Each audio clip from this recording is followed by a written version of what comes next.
Congress. In our view, President Obama's actions are unconstitutional. President Obama's actions are unlawful. President Obama's actions violate the separation of powers. His critics noted Mr. Obama himself said he'd changed the law in response to a protester. And while Press Secretary Josh Earnest suggested the president wasn't speaking literally, he conceded. I think the impact of the law certainly has been changed in terms of the way that it affects millions of people who are in this country. All right. I love when Jay Sekulow makes the Fox News package testifying before Congress. And here he is joining us, Chief Counsel of the American Center for Law and Justice and author of Rise of ISIS, A Threat We Can't Ignore. Hey, Jay. Good to see you again. Good to be with you.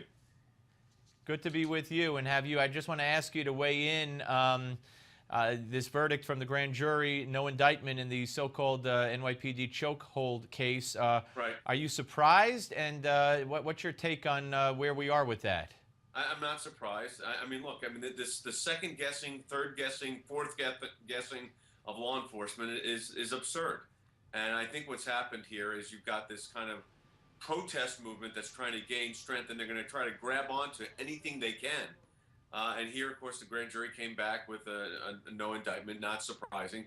Hopefully this will be the end of this, by the way. I mean, if the police, if they do overstep, look, I've had cases where police officers have overstepped their duties and overstepped the physical contact they're able to engage in. I've tried those cases, but it's much different than this and much different situations. Usually when it's passive people and they overdo the arrest, that's one thing. But in this kind of situation where you've got an aggressor, none of this is surprising to me.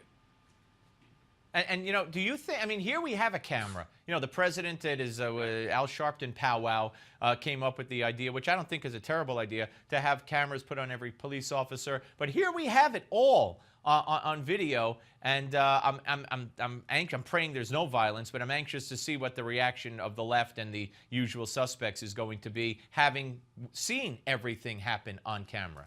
You would hope that they would not engage in what I call these faux protests, which are generally not people from the community and much more so agitated by outsiders that are in the business of causing unrest. All right, let's move on to your testimony before the Congress yesterday on President Obama's immigration amnesty, whatever you want to call it. I know you call it unlawful, and it is. Talk about the committee that you testified before. What was your reception like? So it was the Judiciary Committee. It was the full panel. I mean, everybody on the Judiciary Committee was there, all the congressmen, congresswomen.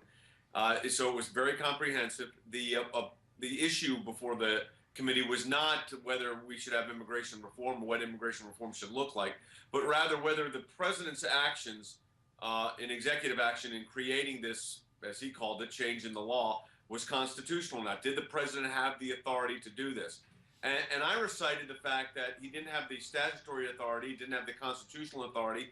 It violates Supreme Court precedent and separation of powers. And I'm someone that's in favor of comprehensive immigration reform. But the president doesn't get to do this on his own. I mean, this is the real tragedy in all of this, besides the fact that the president has overreached his constitutional authority yet again. But the real tragedy in this is that it doesn't move the immigration issue anywhere. In fact, I made the statement while I was testifying that if I was advising someone that was here unlawfully, I wouldn't accept the president's quote deal. It can be revoked at will. It can be meaningless. I mean, it was political pandering. The president knew he didn't have the authority. He said he couldn't change the law, and then he went and tried to. So the president knew exactly what he's doing here. Absolutely, and he's daring anybody to stop him, and this isn't the first time, and we know that not what is it, 11, 12 U.S. Supreme Court decisions not unanimously against this administration, and this won't be the last time. None. One of those cases, I represented John Boehner, the Speaker of the House, in the recess appointment cases when the president was deciding if Congress was in recess, when that's the role of Congress to decide, and he was rebuffed 9-0. We won that case unanimously. You know, but having said that, the reality is on this one, you know, the problem is the overreach here is so dramatic in scope, where the president acknowledges first 22 times he does not have the authority to change the law, and then he has a change of heart and changes the law, which he has no authority to do. So, you know, there was no way the president can kind of weasel out of it. And you played the piece from Josh Earnest, the president's spokesperson, where he said, well, yeah, it's changed the law for some people, we think for the better. But the problem is, even if you thought the president's policy was the right policy, the problem is presidents don't get to do this. That's the job of the legislative branch of government. That is what's set forth in the United States Constitution in Articles 1, Right. 2, and 3. And he's turned it all around. Hey, you know, if you don't like my unlawful, Right. unconstitutional, monarch-like executive order, then just act the way I want you to, and then I'll do away with it. It's crazy. Hey, Jay, always great to see you, sir. Thank you very much. Thanks for having me. Bye-bye. Jay Sekulow, ladies and gentlemen, and very interesting. Okay, we're going to be back with the Malzberg panel. We have a lot to talk about. The breaking news out of Staten Island, New York. No indictment in the so-called NYPD chokehold case. Did you know when we bought the Louisiana Purchase from the French in 1803, it was the largest and cheapest land purchase in the U.S. in the history at that point, the whole history of the U.S. That's right. So, you know, we always run this segment from time to time called American Moment, and we're going to do that now. And we're going to take a look back at the Louisiana Purchase. Watch this.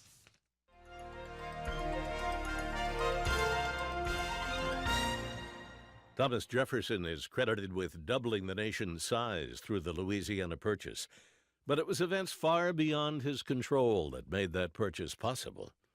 After becoming president in 1801, Jefferson recognized the Mississippi River had become a major trade route bordering the eastern boundaries of the United States.